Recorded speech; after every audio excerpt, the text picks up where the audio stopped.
बिस्मिल्लाहिर्रहमानिर्रहीम, अस्सलाम वालेकुम। स्पोर्ट्स मैगजीन के साथ हाजिर हैं। क्रिकेट में इस वक्त दुनिया में काफी हलचल है। वो इस तरह के एक जो ब्रिस्बेन में टेस्ट हुआ between Australia and West Indies.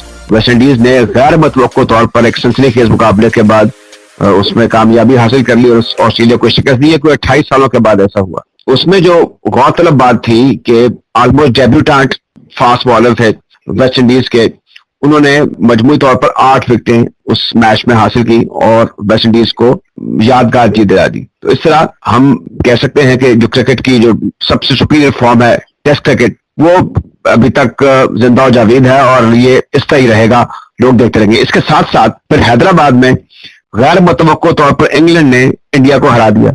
अब हुआ ये कि इंग्लैंड ने 246 रन बनाए, उसके जवाब में भारत ने 436 रन बनाए, यानी 190 रन की शपथ ले ली। इसके बाद फिर भारत की टीम लड़खड़ा गई और वहां पर भी ये गैर मारूफ से टॉम हार्टली थे, उन्होंने 7 विकेट हासिल कर ली 62 रन देकर। 21 फर्स्ट क्लास मैच खेल के उनका भी ये पहला टेस्ट मैच था, वो जाहिर है कि उन्होंने कामयाबी के मजे लिए। तो ये सब कुछ हो रहा है। इसके साथ साथ अंडर 19 क्रिकेट वर्ल्ड कप हो रहा है, इसमें पाकिस्तान की परफॉर्मेंस बड़ी अच्छी रही है और पाकिस्तान सुपर 6 के मजे तक अपने टॉप पर था।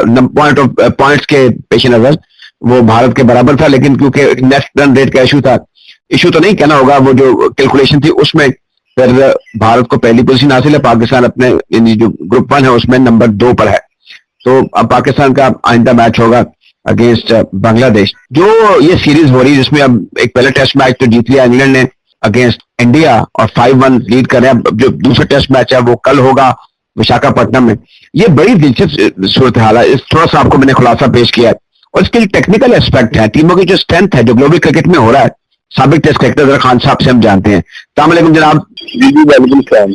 हाँ साहब, मैंने ये एक जुदाइया पेश किया है, जरा बताइए कि आप तो बड़े टेस्ट क्रिकेट को फॉलो करते हैं, टेलीविजन पर, रेडियो पर आपके इंटरव्यूज और डिस्कशन चलती रहती हैं, मेरे ख्याल में आपने पूरा लुत्फ उठाया होगा। वैसे थोड़ा सा बिल्कुल आपने जो खाका पेश किया है उससे तो मैं ऑब्वियसली सहमत करता हूँ। जो कि अभी ऑस्ट्रेलिया और वेस्ट इंडीज के टेस्ट मैच की जो बात की, ब्रिस्बेन में ये एक टेस्ट मैच था, ये डे नाइट टेस्ट मैच था और इसमें ना जो सबसे अच्छी चीज नजर आई वो ये थी कि वेस्ट इंडीज ने जिस तरह कम बैक किया इस टेस्ट मैच में, मेरा ख्याल अभी आपने बताया कि मोर देन 22 ईयर्स के बाद वेस्ट इंडीज जो अपना ये टेस्ट मैच जीता, तो ये बहुत ही हैरान कुन और बहुत ही जबरदस्त किस्म की परफॉर्मेंस थी वेस्ट इंडीज की। और आप ये देखें कि उनके जो डेब्यूटेंट है, जो उनके फास्ट बॉलर है शहबाज जोसेफ जी, उन्होंने जिस तरह बॉलिंग की है और जिस तरह उन्होंने एक ऐसे इतने रन्स को उन्होंने डिफेंड किया और सिर्फ 8 रन से ये मैच जीता है, इससे जाहिर होता है कि जो उन्होंने 7 विकेटें ली, उनकी लाइन और लाइन बहुत ही आउटस्टैंडिंग थी। बॉल को उन्होंने मूव भी किया, पेस भी अच्छी थी, उनको बाउंस भी मिल रहा था और हालांकि स्टीवन स्मिथ ने 92 नॉट आउट भी किया, मगर इन दी एंड वेस्ट इंडीज में ये टेस्ट मैच जीत कर एक हैरान कुन जो रिजल्ट था वो तमाम क्रिकेट के जो शायकीन थे उनके सामने रख रहा और ये बहुत ही बड़ी फतह थी, जो कि मेरा ख्याल है कि क्रिकेट के एनल्स में बहुत देर तक जो है वो याद की जाएगी। उसके बाद आपने इंडिया और इंग्लैंड के टेस्ट मैच की बात की, तो देखें कि वो टीम जो कि मोर देन 160 रन की जो लीड है वो लेकर जब ये टेस्ट मैच हार जाए तो ये बहुत ज्यादा होता है इसको डाइजेस्ट करना। और जितना ऑली पॉप ने 196 रन की, I think he was instrumental in getting that lead of 240 something. तो मेरा ख्याल है कि उस वजह से इंग्लैंड के बॉलर्स को एक चांस मिला कि वो कम बैक करें।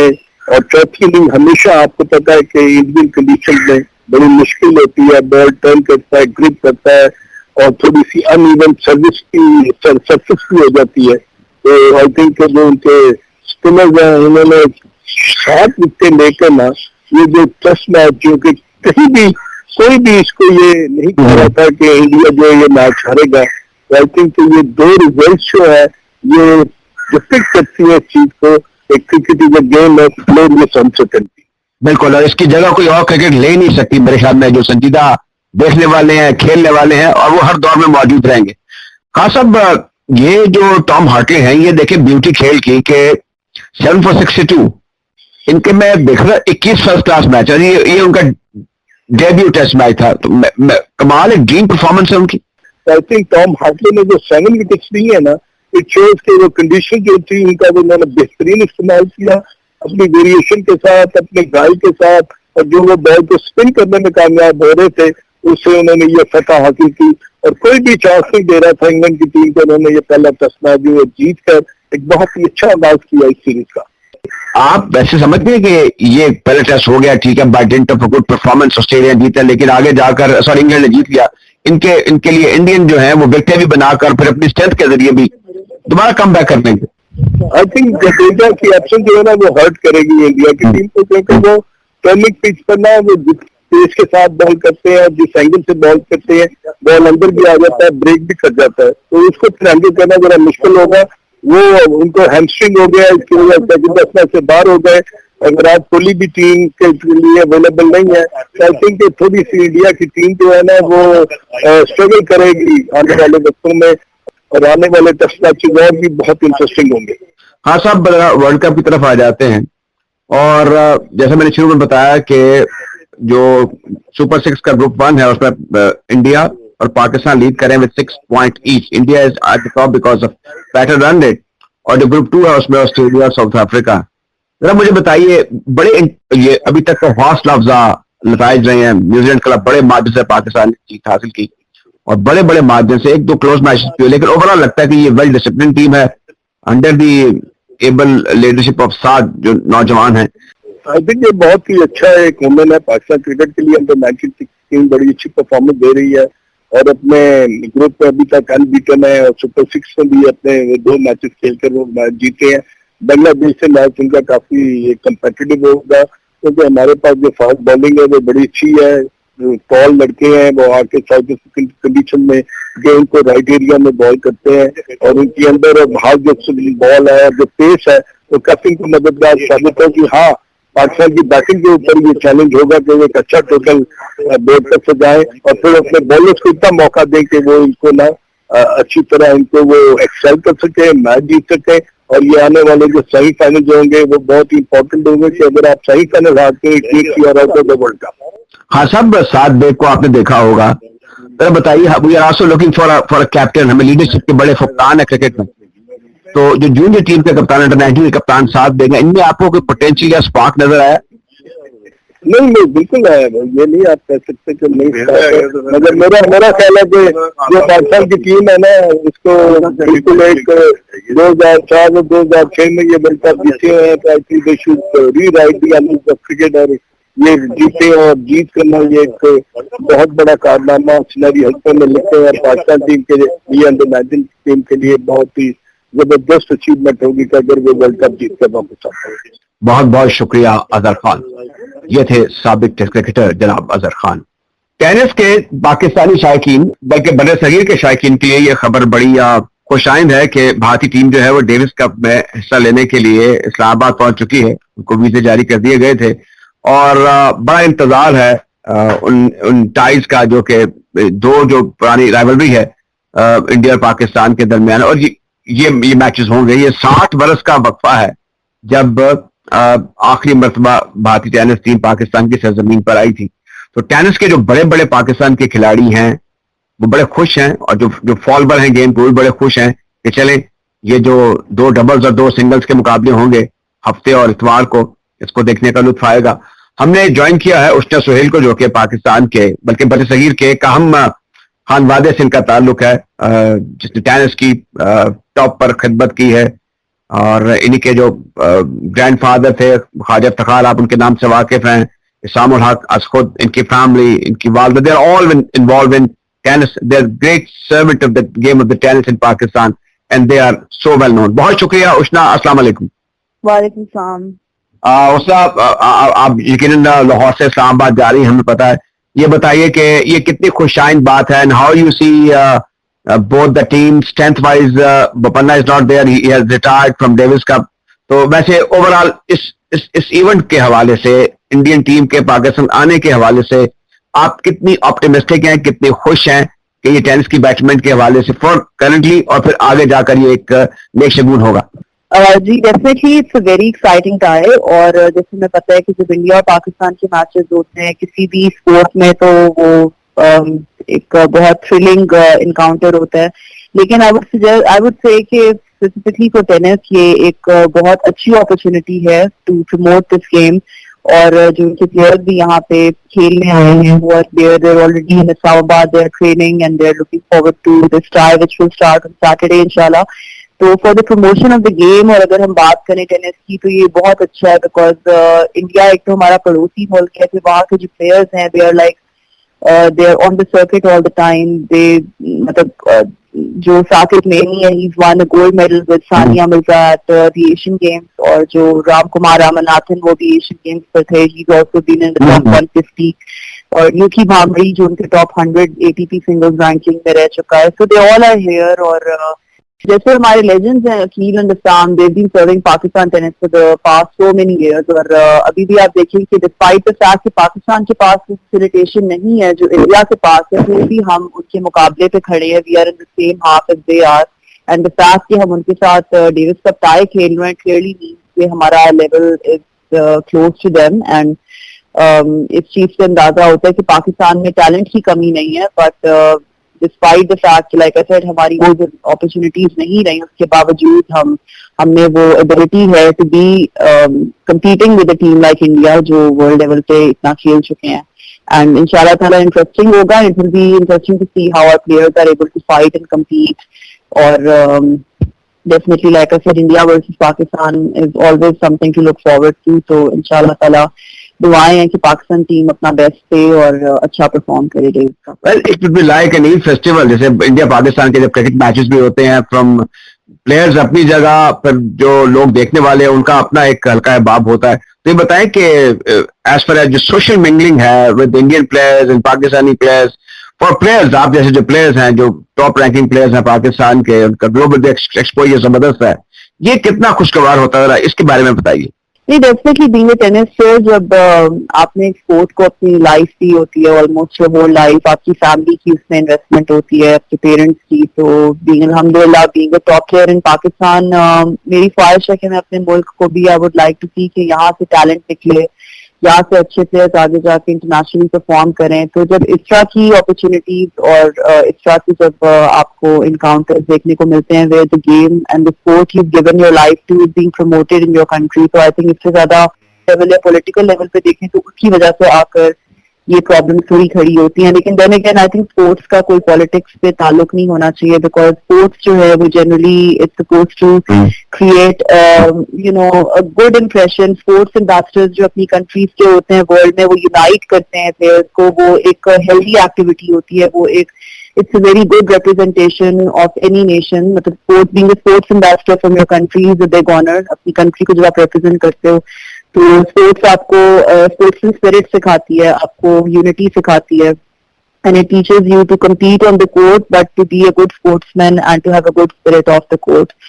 तो इन चीजों को प्रैक्टिकली एक्सपीरियंस करके भी with the Indian players and मद्देनजर रखते हुए I think the government should look into this and उनको प्लेयर्स को एटलीस्ट प्रॉब्लम नहीं डालनी चाहिए अगर पाकिस्तानी प्लेयर्स इंडिया जाना चाहें या इंडियन प्लेयर्स पाकिस्तान आना चाहें, ताकि जो एक आप कहने एक वो यूनिटी है और एक वो जो स्पोर्ट्समैन स्पिरिट है वो मेंटेन रहे। पाकिस्तान टेनिस फेडरेशन हो या इंडियन टेनिस फेडरेशन हो, ये तो चाहते हैं, और ज़ाहिर है कि फिर वो इंडियन गवर्नमेंट की खास मतमा नजर है वो हमसे कुटी करके बैठे हों। इसमें जरा मुझे ये बताइए, अब आखिर में ये एक बड़ा इवेंट है, इसकी उसको बड़ा पब्लिसाइज किया, बड़ी हाइप क्रिएट हुई है, लोकली पाकिस्तान में टेनिस को क्या फरोग हासिल होगा आफ्टर दिस इवेंट? देखिए जो मेरे अपने कजन है सामना कुरैशी, उन्होंने माशाल्लाह से एस टेनिस प्रोग्राम शुरू किया हुआ है जिसमें वो अपकमिंग प्लेयर्स को, जूनियर्स को एक अपॉर्चुनिटी दे रहे हैं to train. He hired some international trainers, coaches जो यहाँ पे आके जूनियर्स को ट्रेन कर रहे हैं, और इंशाल्लाह मेरी उनसे बात होती है इसके बारे में। मेरा भी इरादा है to contribute in this cause and to give back to the country, और अगर प्लेयर्स को एक अच्छी एक्सपोजर दिया जाए, टूर्नामेंट्स में भेजा जाए, उनको अच्छी ट्रेनिंग दी जाए, तो लाइक आई सेड कि उनके पास भी दो हाथ हैं, दो बाजू हैं, दो टांगे हैं, सब कुछ उसी तरह जैसे वर्ल्ड वाइड प्लेयर्स के पास है, but end of the day सारी बात आती है अपॉर्चुनिटीज और एक्सपोजर पे। तो इंशाल्लाह उम्मीद है कि इस प्रोग्राम के थ्रू अच्छे प्लेयर्स आगे निकलेंगे, क्योंकि इसमें जो सामुल हक ने अपना एक international experience through out the game of tennis achieve किया है, जो उन्होंने अपना एक पीआर और कॉन्टैक्ट बनाए हैं, उसकी वजह से I am sure he will also try his best कि वो उसके थ्रू पाकिस्तानी प्लेयर्स को he can give back and he can use them those to benefit the players in Pakistan. And of course as a top player, as a female top player, मैं भी जो उसमें contribution कर सकी, I would definitely like to do that and of course support the cause of my cousin and my family and carry the legacy on and increase the growth of tennis, of the sport जो हमारी family sport है, और of course जो the sport में हम एक identity भी है to me and to my family all our life। तो इंशाल्लाह उम्मीद है that we are doing this with a good intention और इंशाल्लाह ताला आगे अच्छे प्लेयर्स पाकिस्तान से निकलेंगे जो पाकिस्तान को इंटरनेशनल लेवल पे रिप्रेजेंट करेंगे और पाकिस्तान का नाम रोशन करेंगे। Wish you all the best और आपका बहुत शुक्रिया कि आपने जो इंडिया पाकिस्तान की जो इस कप की टाइज हो रही हैं 3 और 4 फरवरी को, उसके हवाले से अपडेट भी किया और आप खुद भी देखने के लिए जा रही हैं। Wish you all the best and thank you very much joining us Ushana. Thank you.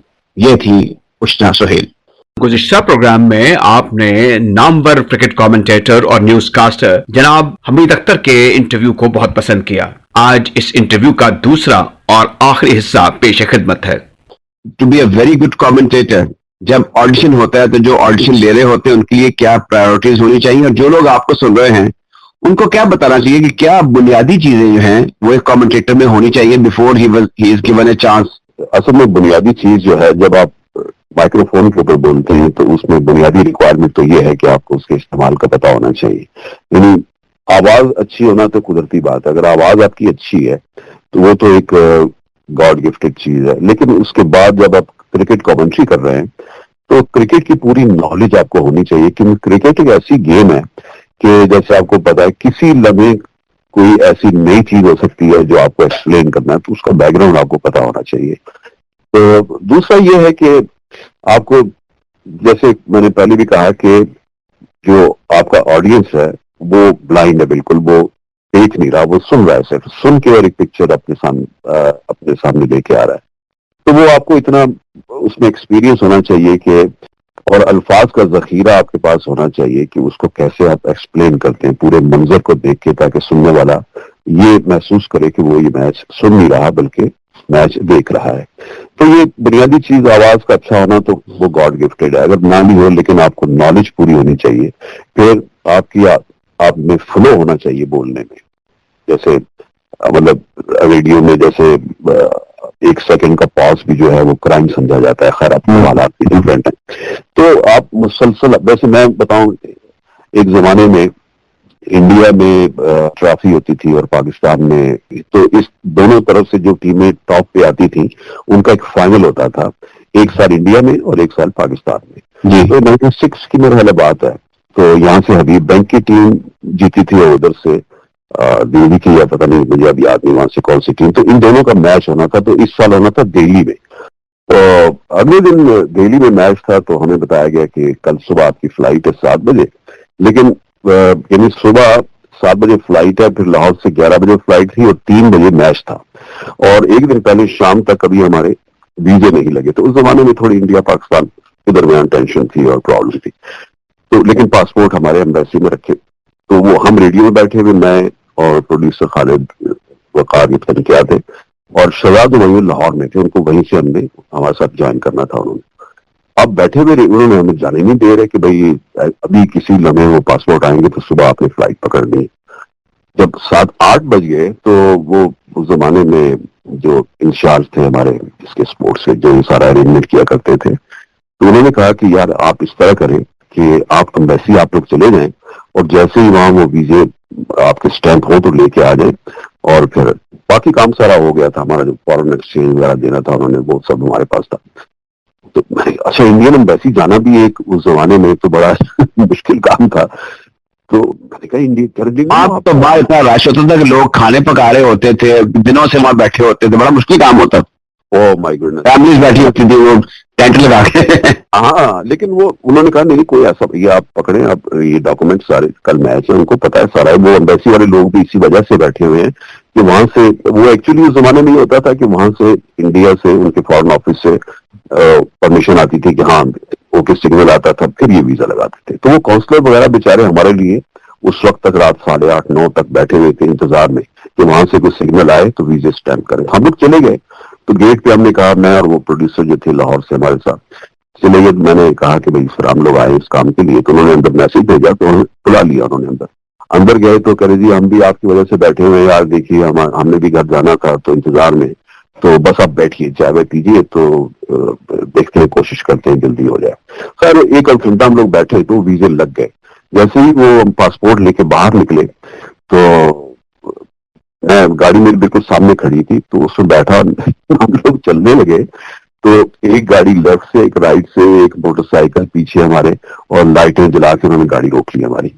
तो मैं तो कॉन्फिडेंट था कि ज़ाहिर है हम लोग ऑफिशियल ट्रिप पे, तो मैंने उनको समझाया भाई ये मेरा नाम है, हम रेडियो से आए हैं, ये डॉक्यूमेंट्स से हम वीजे के लिए आए थे, वो लग गया तो हमने सुबह फ्लाइट पकड़ के जाना है, मैच है। काफी देर तक उनको समझाई बात, उनको समझ में आ गई। तो निकलते मैंने कहा यार कोई फाइल वाइल हमारी मत खोलिएगा, आप लोग फिर आ गए। सुबह 7 बजे फ्लाइट पकड़ी लाहौर से, लेकिन उसका शहजाद हुमायूं का वीजा नहीं लग सका था समहाउ, आई डोंट नो। तो अब उसमें ये था कि उसमें सिर्फ मैं था और प्रोड्यूसर था, हम लोग चले गए। तो मैं मुख्तसरन बताता हूँ, 11 बजे फ्लाइट थी हमारी लाहौर से, तो हम लोग पहुंचे तकरीबन मेरे ख्याल 12 साढ़े 12 बजे, 35 मिनट की फ्लाइट थी दिल्ली की। सीधे एयरपोर्ट से ही हम लोग ग्राउंड गए। अच्छा जी।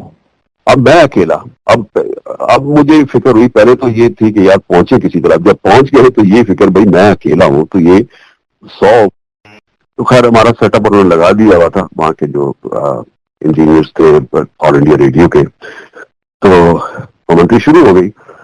अब वो प्रोड्यूसर बेचारे नए थे, तो जब 10-12 ओवर हो गए तो जाहिर है आपको पता है कि वनडे मैच में आपको पिच भी हाई रखनी पड़ती है गेम के साथ साथ जी, तो कोई वक्फा बीच में नहीं। तो मैंने प्रोड्यूसर को कहा कि भाई ऐसे करो, नीचे ड्रेसिंग रूम में चले जाओ, किसी प्लेयर को बुला के ले आओ। मैंने 2-4 नाम बताए, वो मेरे दोस्त थे मेरे, मैंने कहा उनसे कहना, मैंने कहा है कि क्योंकि मैं अकेला हूं तो आप आ जाओ ऊपर कुछ देर के लिए ताकि मुझे ब्रेक मिल जाए। और वो बेचारे नए थे, गए चक्कर लगा के आए, तो कहते हैं कि वो मुझे तो अंदर जाने नहीं दिया, या पता नहीं नजर नहीं आया मुझे कोई, फिर मैं शुरू हो गया। 15 ओवर 16 ओवर, बीच में 10-12 मिनट का पानी का वक्फा होता था ब्रेक में।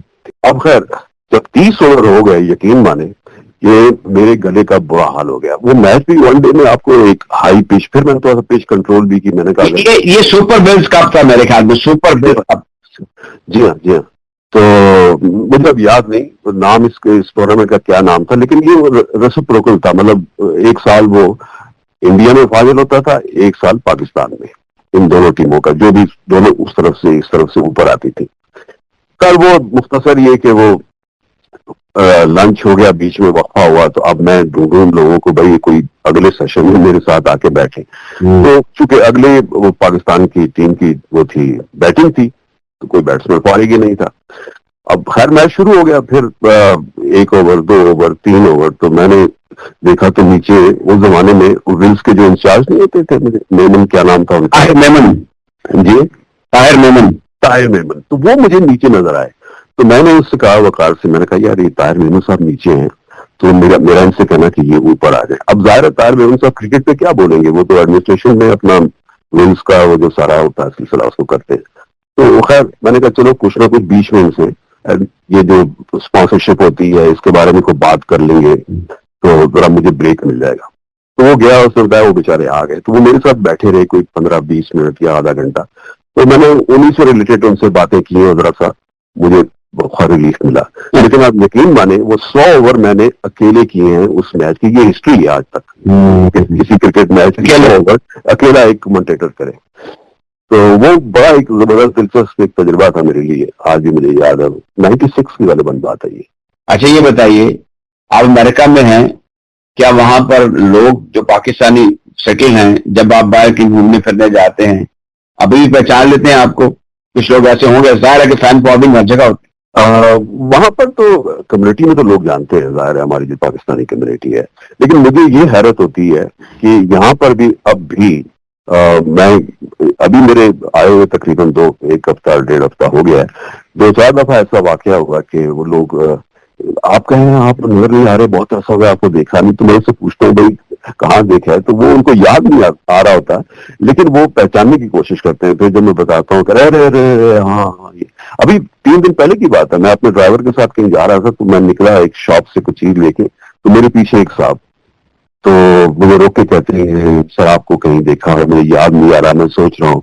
उसको फिर मैंने बताया कि हाँ मैं तो ये चला गया था यहाँ से 20-22 साल पहले, तो अरे हाँ उस जमाने में आपको देखते थे। तो मतलब ये है कि मैं आपकी बात देखिए, बहुत बड़ा तबका ऐसा है, सिर्फ क्योंकि उस वक्त एक पीटीडी होता था और एक रेडियो पाकिस्तान। एग्जैक्टली, मैं आपको बताऊं राजा कि उस जमाने में ये था कि क्योंकि मैं रेडियो में न्यूज हर रोज होती थी मेरी, शाम को टीवी पे होता था मैं, तो इस तरह मतलब कहीं शक्ल नजर आ रही होती थी, कहीं आवाज सुनाई दे रही होती थी, तो वहाँ ऐसा वक्त था कि मैं कभी बाज़-औक़ात किसी जैसे कस्टमर सर्विस कॉल करता था ना, कि जैसे टेलीफोन के लिए या किसी चीज के लिए, तो जो आगे अटेंडेंट कोई खातून या कोई मर्द होता था, तो वो मेरी आवाज पहचान लेता था, आप फलां बोल रहे हैं, ये आलम था। हाँ अच्छा, आखिर में देखिए, अब मैं ये देखता हूँ कि मुझे लगता है कि मैंने काफी टफ टाइम देखा है पास, क्योंकि शजी साहब थे वहां पे, ये जिन साहब का आपने जिक्र किया खालिद वकार साहब, ये भी नए नए आए थे, तो मेरा भी नया नया दौर था, जो आपके साथ इंडिया गए थे, वो बाद में स्टेशन डायरेक्टर रिटायर हुए लाहौर से,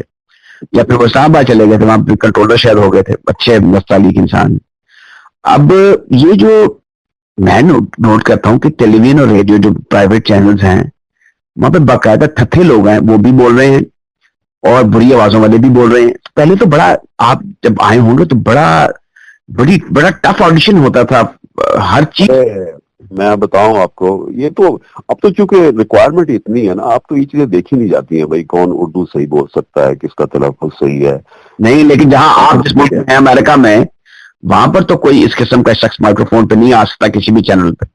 नहीं, जहां पर प्रोफेशनलिज्म होगा ना, ये देखिए जब हमारा ऑडिशन, मैं अपना बताता हूँ जाती, जब ऑडिशन हुआ था तो इतना सख्त उस जमाने में पिंडी स्टेशन पे मेरा हुआ था, ये ऑडिशन कहते हैं इसको, तो इतना टफ कि उसमें एक स्क्रिप्ट होता था 8-10 पेजेस का, जिसके अंदर इतनी मुश्किल चीजें होती थी, वो उसमें जज करते थे कि भाई इसको बोलने का उतार चढ़ाव, आवाज का जीरो बम, और तलफ़्फ़ुज़ कैसा है, स्ट्रेस पॉजेस कैसे हैं, तो उसी से वो एक स्क्रिप्ट से, जैसे मिसाल के तौर पे मुझे आज भी वो जुमला याद है कि उसमें लिखा हुआ था स्क्रिप्ट में, जब ऑडिशन लेते थे कि रोको मत जाने दो, वो लिखा हुआ था, तो उसको वो प्रोड्यूसर कहता था भाई इसको आप दो दफा पढ़ना है और 2 दफा इसकी मीनिंग बदल जाए। अब अंदाजा लगाइए आजकल ये किसको पता है। अब रोको मत जाने दो, रोको मत जाने दो, अब 2 दफा आपने आराम से स्ट्रेस और पास की वजह से उसकी मीनिंग बदल गई। तो इस तरह के ऑडिशन होते थे उस जमाने में। वाह जी वाह। अब बात यह है कि आपसे इतनी बातें हो सकती हैं कि वो उसमें वक्त की कैद नहीं होनी चाहिए हमीद अख्तर साहब। अरे मैं बताऊं कि एक मैं बोलूं तो घंटों गुजर जाएंगे, ऐसी सी इंटरेस्टिंग चीजें हैं, लेकिन जाहिर है वो एक वक्त का, जैसे आपने कहा कि वो है कि बहुत बहुत शुक्रिया आपने हमीद अख्तर साहब, एक बड़ा अच्छी एक इंटरव्यू अता किया हमें, आपका बहुत बहुत शुक्रिया। बहुत शुक्रिया राजा साहब, thank you very much, God bless you. ये थे जनाब हमीद अख्तर। इसके साथ ही आज के प्रोग्राम स्पोर्ट्स मैगजीन का वक्त खत्म होता है। प्रोग्राम के प्रोड्यूसर थे शाहरुख फखर, जबकि स्पोर्ट्स ब्रॉडकास्ट के मुंतज़िम आला हैं जनाब शाहिद अमीन। अब राजा सदर अली खान को इजाजत दीजिए, अल्लाह हाफिज।